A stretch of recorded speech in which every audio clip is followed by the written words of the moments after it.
Assalamualaikum warahmatullahi wabarakatuh.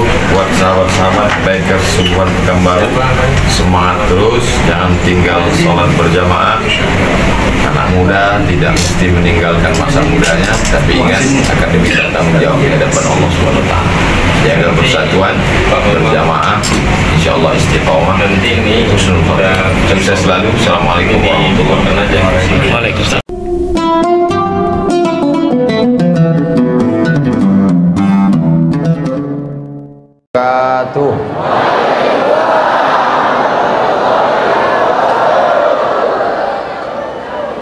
Memang cantik Batu Manikam. Dibeli di Kota Padang.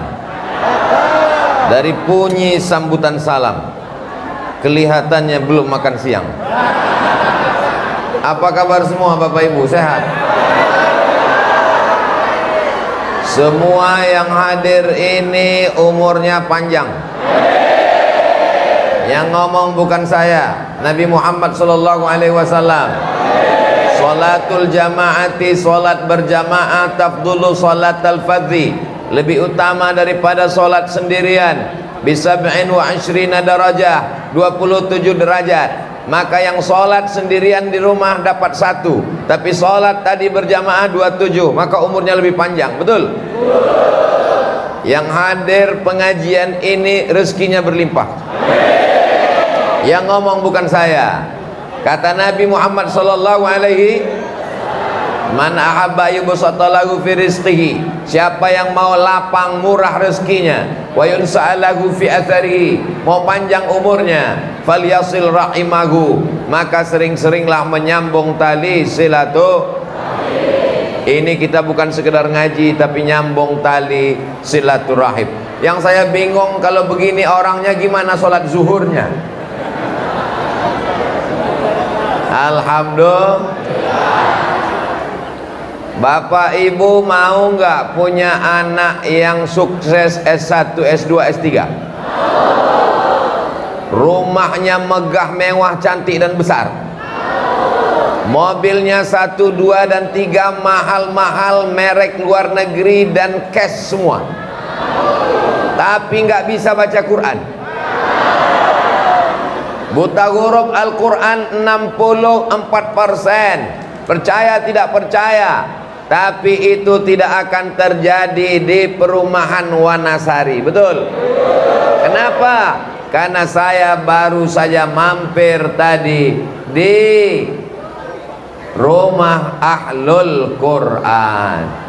Yang anak-anaknya sudah membaca Quran, alhamdulillah.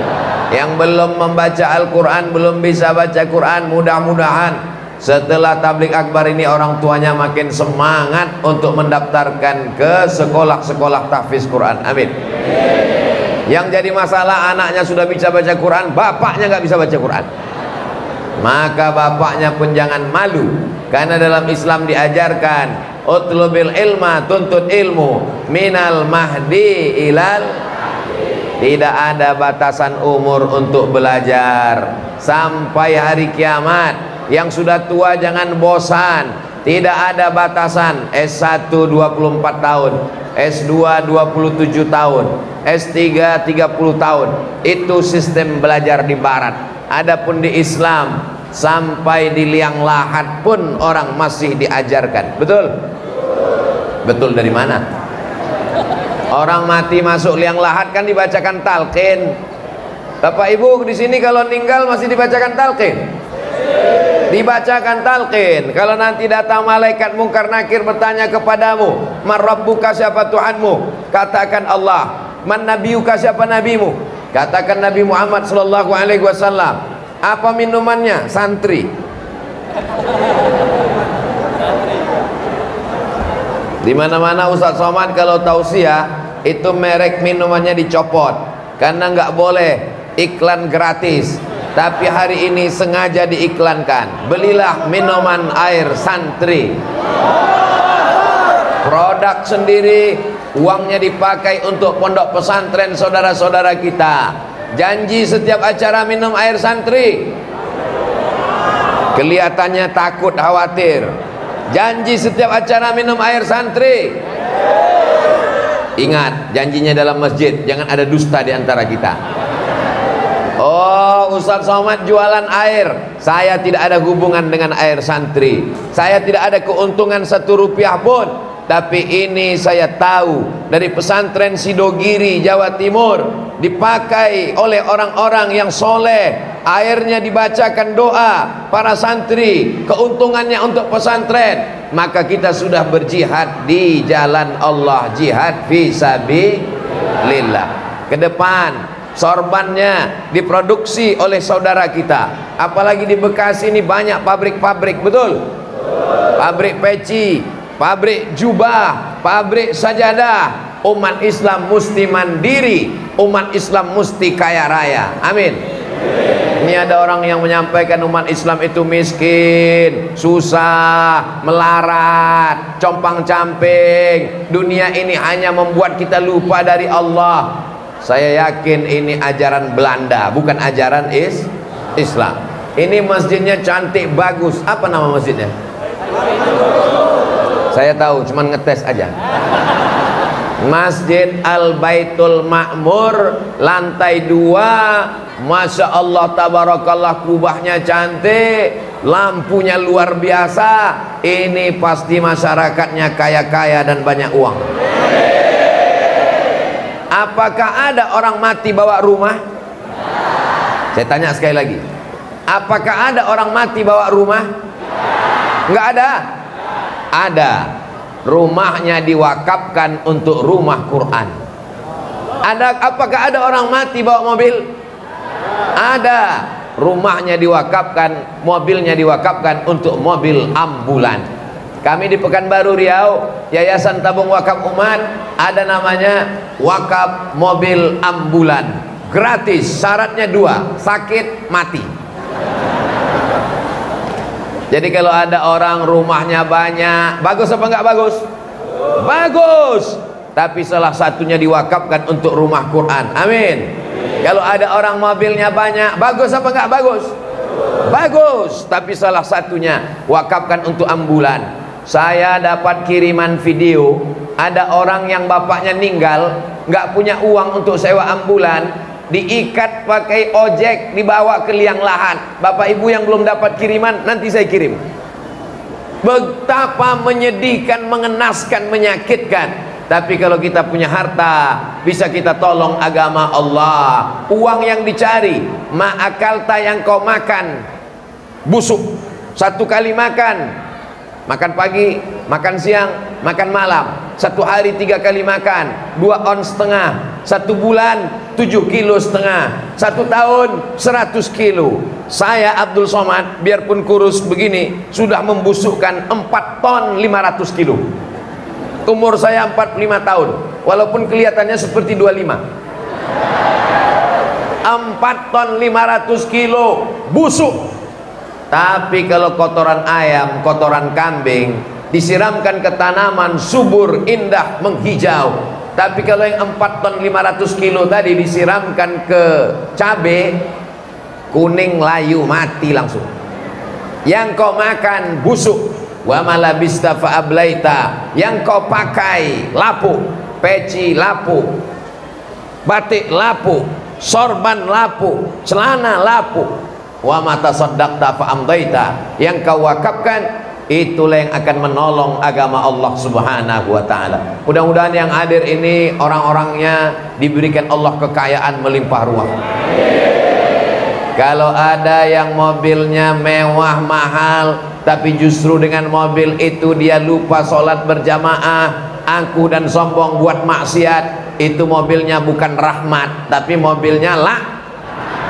Kalau ada orang yang rumahnya mewah, dengan rumah itu dia bangun sholat tahajud malam, dengan rumah itu dia undang jamaah baca Quran, rumah itu rahmat. Tapi kalau rumah itu hanya untuk angkuh dan sombong, tamu nggak pernah datang. Begitu tamu datang disediakan buah-buahan, ada jeruk, ada apel, ada pisang, semuanya nggak bisa dikunyah karena kaca. Bapak Ibu yang dimuliakan Allah Subhanahu wa taala, Islam tidak mengharamkan harta. Harta justru bisa menolong orang ketika dia mati menghadap Allah. Idza mata ibnu Adam, Dalam hadis riwayat Muslim, idza matal insan, kalau manusia mati, inqata'a, putus amalnya. Tapi ada amal yang tetap mengalir. Satu di antara 3 amal yang mengalir adalah amal harta. Itulah dia shadaqatun. Jadi yang selama ini nggak semangat cari harta, ibu-ibu yang lihat suaminya cuman molor tidur sampai bangun jam 10 pagi, rezekinya sudah dipatok ayam, dimakan kucing, diterkam harimau. Ketika ditanya, kamu kok nggak kerja? Rezeki sudah dijamin Allah. Besok kalau ada suaminya gini, ibu jangan ngamuk, jangan marah. Kalau ada suami yang nggak mau kerja, ketika ditanya, kamu kok nggak kerja mas? Rezeki dijamin Allah. Diam aja, jangan marah. Nanti jam 1 dia nanya, makan siang kita udah siap? Jawab, dijamin Allah. Mesti ada usaha dan ikhtiar. Bangun subuh, ke masjid, sholat berjamaah. Kenapa dikatakan orang yang sholat duha rezekinya lancar? Karena kalau dia sholat duha pasti bangun pagi, pasti dia bersemangat bekerja. Kenapa orang yang baca surat Al-Waqiah dikatakan rezekinya lancar? Bukan baca surat Al-Waqiah langsung tidur, karena Al-Waqiah itu cerita tentang kiamat. Orang yang cerita kiamat cerita mati. Idza waqa'atil waqiah, kalau kiamat sudah terjadi, kalau dia tahu bahwa dia akan mati, dia persiapkan amal. Dan di antara amal yang mengalir sampai hari kiamat adalah amal harta. Semen, batu bata, batu kerikil, keramik, karpet, atap, lampu. Siapa yang mewakafkan lampu ini luar biasa. Jam dindingnya mahal, luar biasa. Ada pula TV nyasar satu naik ke atas, luar biasa. Walaupun nggak hidup nggak apa-apa. Jamaah, karena belum masanya Pak Ustadz. Ini yang mewakafkan sound system, suara menggelegar luar biasa. Ini semua adalah dibeli dengan uang. Tapi uang ini bisa menolong di hadapan Allah Subhanahu wa Ta'ala. Ada uang yang menyebabkan orang masuk neraka, gara-gara uang pakai narkoba, gara-gara uang main game online, gara-gara uang main judi online, gara-gara uang main prostitusi online, gara-gara uang orang berzina. Maka pilihannya 2, alladzina amanu wa amilus solihat, orang yang beriman dan beramal soleh, jalannya ke kanan, ulaika ashabul jannah. Walladzina kafaru wa kadzdzabu bi ayatina, orang yang mendustakan ayat-ayat kami, ulaika ashabun nar, maka mereka masuk neraka. Kita tinggal memilih jalan. Ini siang, orangnya sehat walafiat, tidak di rumah sakit, tidak di ruang ICU. Dia milih antara ke diskotik, antara ke karaoke, atau ke masjid. Dengan penuh kesadaran dia pilih masjid. Itulah orang yang mendapatkan taufik dan hidayah. Makanya kita selalu meminta ihdinas siratal mustaqim, berikan kami jalan yang lurus. Jalan yang mana? Siratal ladzina an'amta alaihim ghairil maghdub waladdallin. Semuanya berharap supaya dapat. Maka dia katakan, kabulkanlah ya Allah, kabulkanlah ya Allah, kabulkanlah ya Allah. Bahasa Arabnya amin. Sallallahu ala Muhammad, sallallahu alaihi wasallam, sallallahu ala Muhammad, sallallahu alaihi wasallam.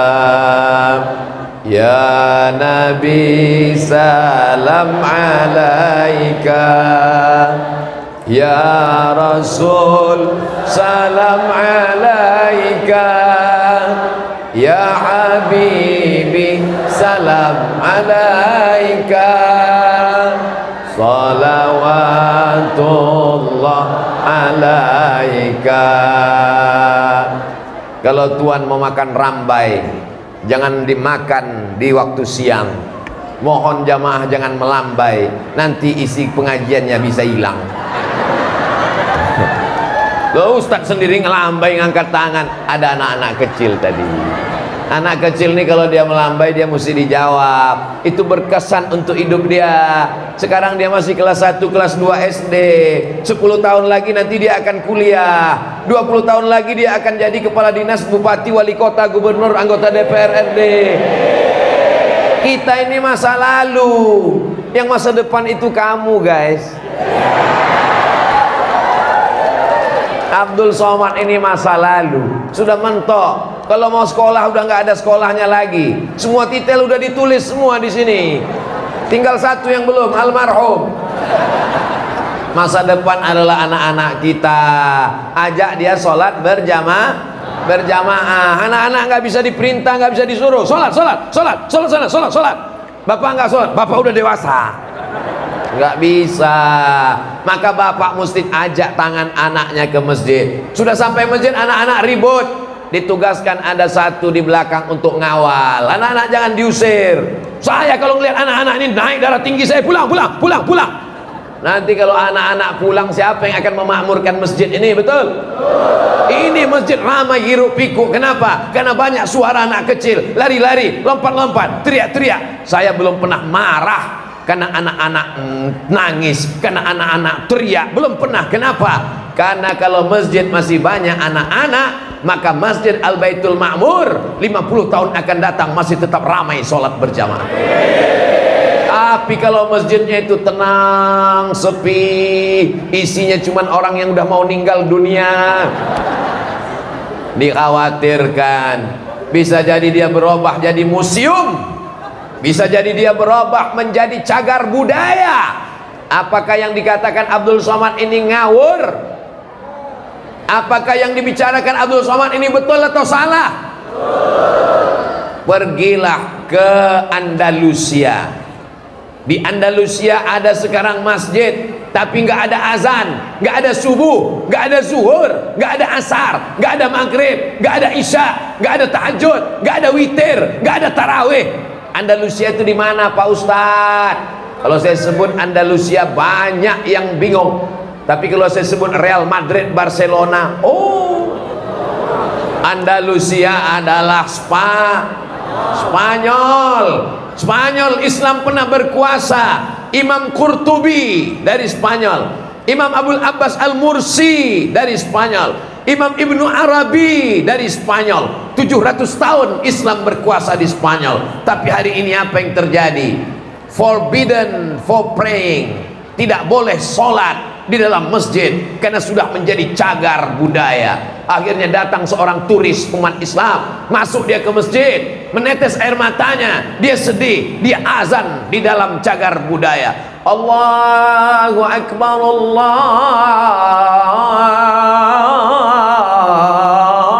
Akbar. Datang polisi marah, kenapa kamu azan? Ini bukan masjid lagi, ini cagar budaya, ini situs peninggalan zaman lama. Apa kata dia? Batu-batu ini rindu ingin mendengarkan kumandang azan. Tapi apa mau dikata? Nasi sudah jadi tai ayam.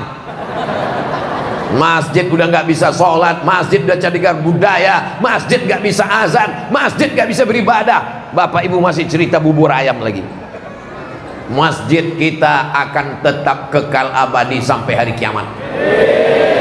Bapaknya sudah baik, ibunya sudah baik, tapi anak-anak kita diserang dengan narkoba, diserang dengan LGBT, diserang dengan game online, diserang dengan judi, diserang internet, diserang parabola, diserang infotainment, diserang drama Korea, diserang film India, macam-macam merusak akal kepalanya. Tinggal yang dapat menyelamatkannya adalah rumah Quran, tahfiz Quran, TK Quran, SDIT, SMPIT, pondok pesantren. Bagi bapak ibu yang sudah memasukkan anaknya ke pesantren, alhamdulillah. Yang belum memasukkan, ragu-ragu, setelah dengar pengajian ini makin semangat masukkan anaknya ke pesantren.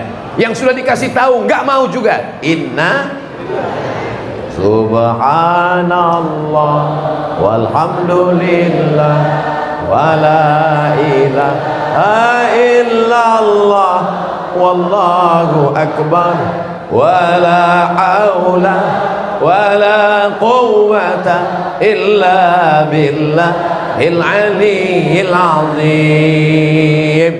Saya kalau sudah melihat anak-anak kecil berkumpul, anak tetangga, anak teman, anak sahabat, anak saudara main-main ke rumah, saya lihat satu sisi saya tersenyum, saya bangga, saya senang melihat anak kecil. Tapi di sisi lain lubuk hati yang paling dalam, ya Allah, sedang di zamanku sekarang aja begini dunia ini, bagaimana sih zamanmu nanti? Nah, kira-kira bapak-bapak ada kekhawatiran seperti itu?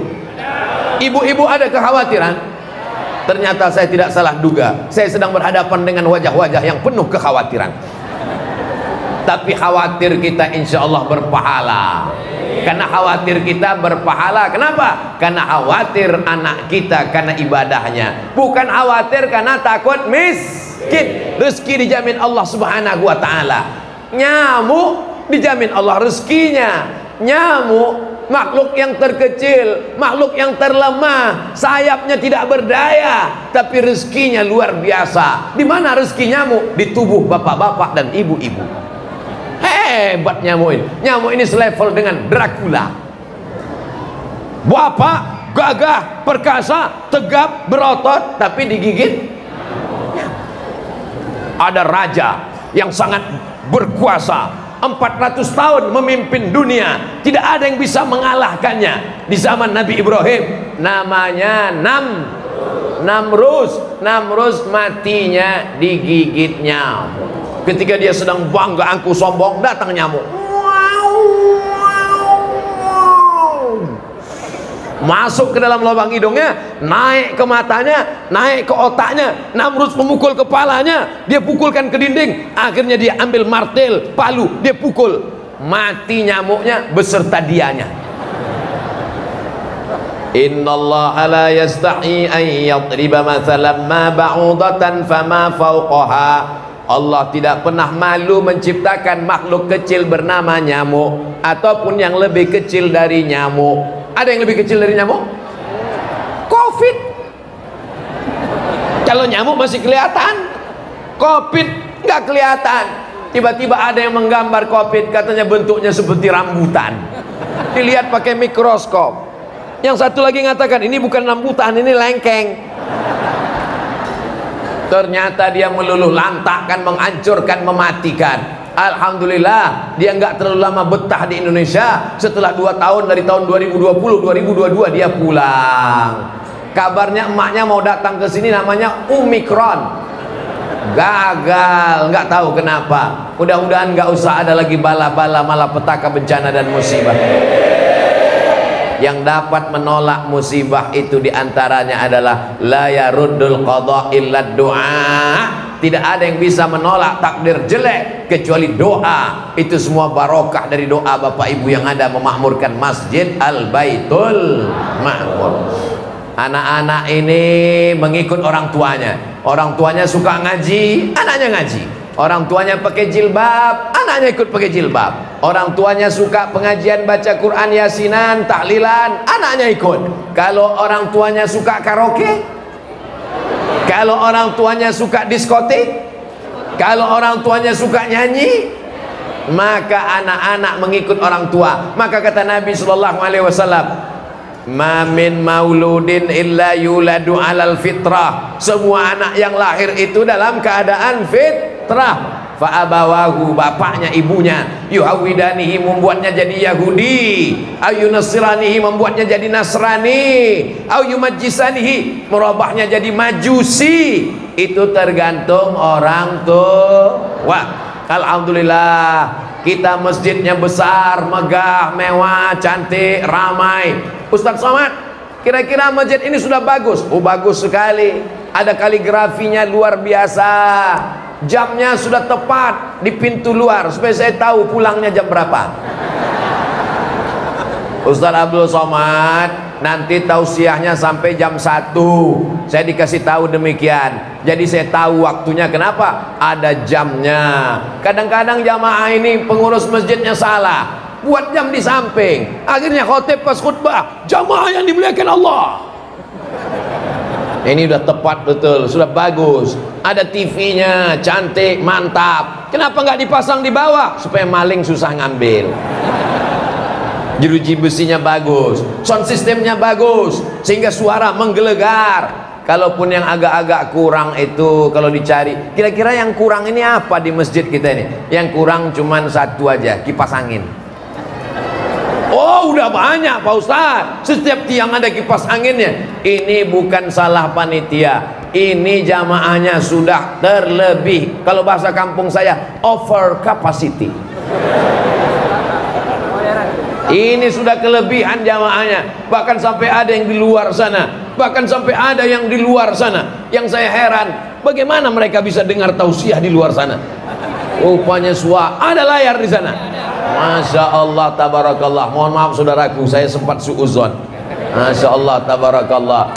Mudah-mudahan yang ada di luar nanti di surga, enggak di luar, masuk ke dalam surga Jannatul Firdaus insyaallah, amin. Tausiah saya ini sudah banyak didengar orang Bekasi, ditonton di YouTube, ditonton di Instagram, ditonton di TikTok, ceramah dipotong-potong. Hari ini mereka datang mau lihat apakah Abdul Somad itu memang betul ada di alam nyata atau dia ini cuman hoax belaka. Akhirnya kita bisa berjumpa, bertatap muka, pernah ngelihat. Nanti kalau ditanya orang, pernah kamu dengar ceramah Ustaz Abdul Somad? Pernah. Di mana? Di radio. Pernah ngelihat orangnya? Enggak. Saya ketika dibawa ke tempat sekolah tahfiz Quran, mohon maaf, tunanetra, saudara kita yang nggak bisa ngelihat. Sampai di sana kami pun salaman. Assalamualaikum Pak. Waalaikumsalam. Habis itu dia pegang badan saya. Oh, ternyata Ustaz Somad kurus ya.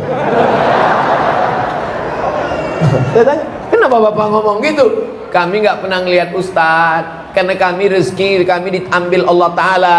Tapi kami sering dengar suara Ustadz, suaranya besar. Bayangan kami orangnya besar, ternyata orangnya kurus. Artinya apa? Belum tentu sama seperti yang kau bayangkan. Kamu pernah dengar ceramah Ustaz Somad? Pernah. Di mana kamu dengar? Saya nontonnya di TV.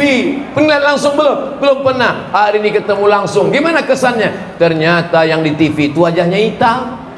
Kalau pas langsung lebih hitam. Jamaah yang dimuliakan Allah Subhanahu wa taala. Saya heran ini dari tadi. Kenapa ada satu orang jamaah nggak ngelihat ke sini, malah ngelihat ke sana, tangannya gini-gini terus. Rupanya beliau menerjemahkan ceramah Ustaz Somad. Allahu Akbar. Masya Allah. Itu artinya saya terima kasih. Itu bahasa saya sendiri. Ini hebat. Mestinya di setiap ceramah Ustaz Somad itu mesti ada satu penterjemah. Mestinya masih banyak, karena semua saudara kita mesti menikmati tausiah ceramah ayat-ayat Al-Quran. Betul? Saya sudah tausiah di mana-mana. Baru di Masjid Al-Baitul Ma'mur lah ada penterjemah untuk saudara-saudara kita. Allahu Akbar. Tausiah milik semua umat Nabi Muhammad sallallahu alaihi wasallam. Boleh jadi saudara-saudara kita yang ketika di dunia ada satu nikmat yang dicabut Allah, tapi nanti di akhirat mereka lebih dulu masuk surga daripada Abdul Somad. Saudara-saudaraku, tolong doakan Abdul Somad supaya diampunkan dosa-dosanya, supaya diangkat derajatnya, supaya dimasukkan dalam surga Jannatul Firdaus bersama para nabi, bersama para siddiqin, bersama orang yang mati syahid, bersama Nabi Muhammad sallallahu alaihi wasallam. Bapak Ibu semua yang dimuliakan Allah Subhanahu wa taala, ada seorang ibu yang duduk meneteskan air mata saat melihat anaknya bersanding di pelaminan. Pas ditanya, ibu kok nangis? Alhamdulillah Pak Ustadz, tugas saya mengandung anak 9 bulan 10 hari sudah berakhir. Betul? Ibu-ibu di Bekasi ngandung masih 9 bulan 10 hari. Alhamdulillah. Tugas saya menyusukan anak 2 tahun sudah berakhir. Betul? Tugas saya menyekolahkan anak sampai selesai S1, S2 sudah berakhir. Sekarang tanggung jawab saya selesai Ustadz, karena anak saya sudah duduk di pelaminan. Saya bahagia. Ini air mata bahagia Pak Ustadz. Kenapa bahagia? Karena tanggung jawab saya sudah selesai. Kata siapa Beb? Tanggung jawabmu belum selesai. Kalau anakmu sudah menikah, suaminya nyuruh dia buka aurat, jilbabnya terbang, pakaiannya melayang, kira-kira ibu bapak sebagai orang tuanya tetap diam atau ngasih tahu? Kasih tahu, jangan diam. Panggil dia, menantu setan. Jangan kasar begitu. Bahasanya mesti lembut. Setan. Kamu dulu datang minang anak saya kan pakai peci. Waktu mau akad nikah kan pakai peci. Sebelum akad nikah Pak Kua kan ngajak kamu bersyahadat, istighfar, Astaghfirullahalazim, asyhadu an la ilaha illallah wa asyhadu anna Muhammadar Rasulullah. Hai fulan bin fulan, ya Bapak, aku nikahkan engkau dengan anakku dengan mahar seperangkat alat sholat dan kitab suci Al-Quran, gak pernah dibuka, disimpan dalam lemari sampai mati tunai. Jangan diam melihat kemungkaran. Man ra'a minkum mungkaran, siapa yang melihat kemungkaran, falyughayyirhu biyadihi, rabah dengan tangan, fa illam yastati fa bilisani, dengan lisan, fa illam yastati, kalau tidak sanggup dengan hati. Kalau anak bapak bawa pacarnya ke rumah, itu perbuatan soleh atau mungkar? Mungkar. Maka bapak nggak boleh masa bodoh, ibu nggak boleh pura-pura nggak tahu, mesti tanya. Panggil itu laki-laki, panggil itu anak perempuan, kalian pacaran? Iya Pak. Kenapa pacaran? Kata Ustaz Somad haram. Ini pacaran syariah. Kami manggilnya ya akhi ya ukhti. Nanti bulan kedua ya abi ya umi, bulan ketiga ya almarhum ya almarhumah. Enggak ada pacaran syariah. Laki-laki perempuan kalau jalan-jalan kemana-mana, maka perbuatannya haram. La yakhluwanna rajulun ma'amra'atin illa ma'adhi mahramin. Enggak boleh berdua-duaan. Ini ajaran Islam, membiarkan anak keluar rumah walaupun bapaknya rajin sholat berjamaah, walaupun punya rumah Quran, walaupun haji ke Makkah bolak-balik, selangkah kakinya di surga. Kalau dia biarkan anak perempuannya dibawa laki-laki tidak mahram, berarti selangkah juga kakinya masuk neraka. Allahu Akbar. Kalau ada laki-laki perempuan jalan, bapak sebagai orang tua, ibu sebagai orang tua, panggil dia, dudukkan di ruang tamu, tanya mau dibawa kemana hubungan ini. Kalau kamu memang jantan, jangan cuman bawa sepeda motor. Kalau kamu cuman jantan, jangan bawa mobil mewah. Kalau kamu jantan, bawa anak saya ke kantor urusan agama. Setuju? Nah, yang laki-laki saya sudah pancing, bapaknya setuju, nanti sore datang. Halalkan dengan nama Allah Subhanahu wa ta'ala. Mudah-mudahan yang belum ketemu jodoh ditemukan dengan jodoh yang baik-baik. Yang ngomong amin yang belum nikah, anak udah 3, amin. Dia nggak tahu istrinya ngeliat dari atas. Awas kamu nanti pulang ke rumah diputarkan videonya. Tadi waktu Ustaz Somad ngomong jodoh, papa ngomong amin nggak? Nggak ada. Ini rekamannya untuk anak kita.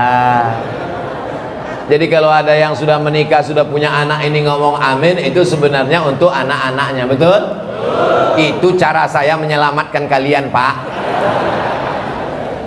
Bapak Ibu yang dimuliakan Allah Subhanahu wa ta'ala, la tus'alunna yauma idzin anin.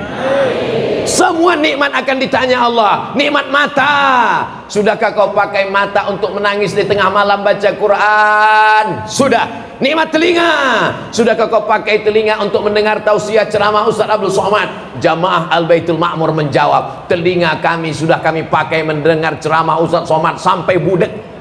Loh, kok begitu? Karena kebetulan duduk di dekat sound system. Masya Allah. Saudara kita yang berada dekat sound system, walaupun itu bodinya tegap, berjambang dan berkumis, namanya Juleha. Tahu arti Juleha? Juru sembelih halal. Motong kambing, motong sapi, motong onta, kalau nggak benar cara motongnya bagaimana? Saudaraku dimanapun berada, ini tidak lama lagi hari raya kurban. Sudahkan belajar cara motong? Yang belum belajar, belajar kepada Juleha, juru sembelih halal. Ustaz Somad sebagai penasehat Juleha. Goloknya banyak di rumah, tapi belum ada yang dipakai. Pernah 2 tahun yang lalu saya bersama Juleha diajarkan cara motong. Begitu sampai hari H, nggak ada satupun yang mau. Akhirnya saya didesak, Ustaz Somad silakan potong. Paksa saya coba, bismillah, direkam, viral. Setelah itu nggak mau lagi. Saya ini termasuk orang yang paling penyayang, hatinya lembut selembut sutra. Saya nggak sampai hati ngelihat kambing itu meninggal di tangan saya, tapi begitu tadi dimasak dengan nasi biryani, selesai. Allahu Akbar. Jamaah yang dimuliakan Allah Subhanahu. Kita kalau dipoto itu cari pose yang bagus, karena banyak di internet itu saya lihat mereka ngambil foto nggak bagus, pas saya teriak nanti di share kemana-mana.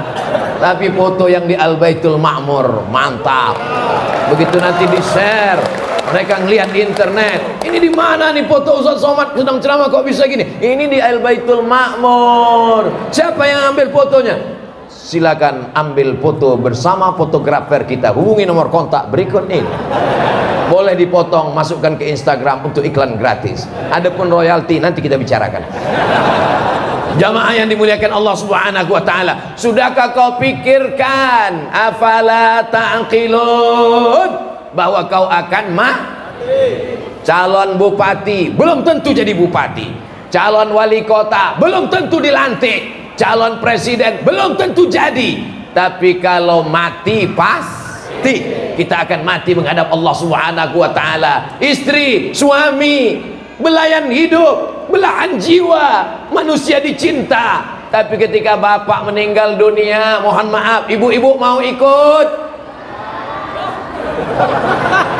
Lihatlah betapa jujurnya mereka, Pak. Dan begitu juga sebaliknya, Bu. Begitu ibu meninggal, harta warisan dibagi dua, nama hartanya gono gini. Artinya apa? Lu begono, gua begini. Kebetulan hartanya 2 miliar, gono gini dibagi dua. Ibu 1 miliar dibagi untuk ahli waris, untuk bapak 1 miliar. Ini bapak-bapak ini kalau punya uang 1 miliar, nangisnya cuma sebelah.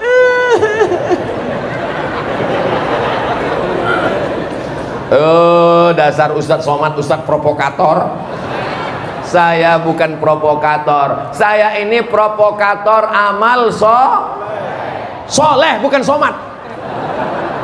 Saya ingin supaya kita jangan terlalu sayang dengan pasangan sehingga tidak sholat, jangan terlalu sayang dengan pasangan sehingga nggak sedekah, tapi kita saling menasihati. Mari kita sholat bersama, mari kita sedekah bersama, menyantuni anak yatim fakir miskin. Salah seorang sahabat saya, alumni Al-Azhar, pimpinan pondok pesantren khusus yatim dan du'afa, 600 santrinya gratis untuk yatim dan du'afa. Bapak ibu besok mesti datang ke sana. Amin.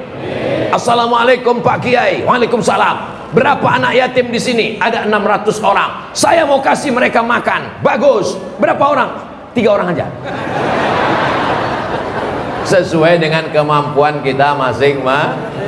Matanya selamat, telinganya selamat, otaknya selamat, hatinya selamat, istrinya selamat, anaknya selamat, sudah siap masuk surga.